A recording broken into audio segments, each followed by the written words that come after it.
本はもう結構です。何か他の話をしましょうか。すみません。大丈夫ですか？はい。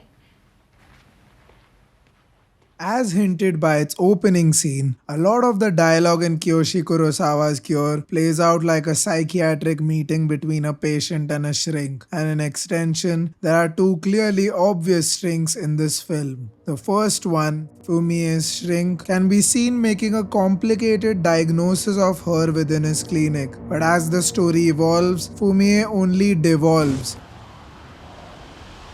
as her condition grows worse, ultimately leading her to be hospitalized under the direct care of the psychiatrist who hints towards the impotence of psychiatry in healing the deep-seated mental problems the shrink is unable to decrypt. The second psychiatrist, Sakuma, is in more direct touch with the story, but he merely confirms this impotence as he opines on the murdering perps in the film. Firstly, the key assumption that he goes by to make this bold claim is that these men maintained a detached calm despite the fact that they've murdered a person and therefore they are still sane. But can we really blindly fall for his assumptions when reality tells us otherwise? きっとまだ学生の頃だ。あんた大学の実習で死体解剖したよね。初めて見る男の裸だ。あんたはそれをメスで切り刻んだ。と胸がスーッとしたんじゃない？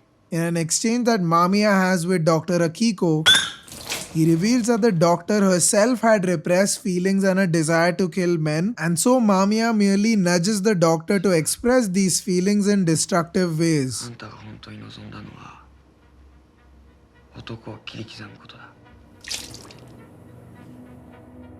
Another case that invalidates Sakuma's assumptions is the one with the police officer killing his peer. He nonchalantly confesses to the murder later and even goes on to explain that his act was out of feelings of hatred towards his victim. This goes on to imply that the perps were clearly not as rational as they seemed to Sakuma, and a darker mental illness loomed inside them which the shrink clearly couldn't make sense of. So why does the film show us such a clear failure of the shrink in understanding these people? Psychiatry's entire appeal is to be able to uncover the deep parts of a subject's mind by means of conversation. It assumes that by analyzing the language of the subject, the psychiatrist can detect trauma and psychosis through its patterns. But what about a society in which people really don't talk about themselves? 俺が悪いことしたわけじゃねえじゃねえか。俺には俺のやり方ってのがあるんだよ。くすっていやもうこっちってよ太るんじゃねえかやっぱり。すみません、お待たせしました。あ、どうも。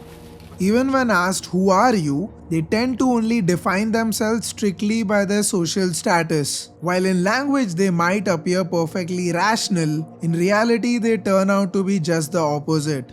A second claim that Sakuma makes is about hypnosis. 催眠法自体はありふれた技術だ。しかしな、いくら催眠状態に入っているとしても、その人間の基本的な倫理観は変えることはできない。つまり殺人を悪だと思っている人間に人を殺せというテーマは暗示できないよ。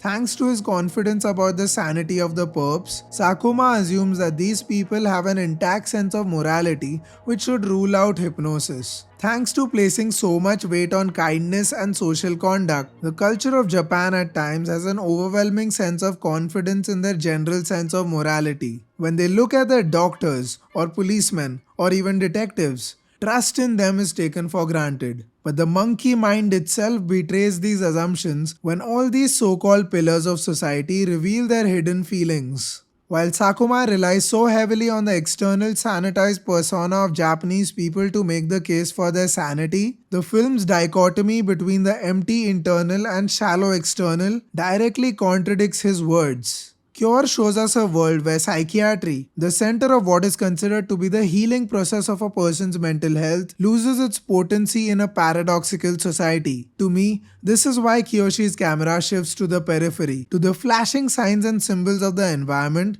that signal a tendency towards the occult, which we can now deep dive into in the next part.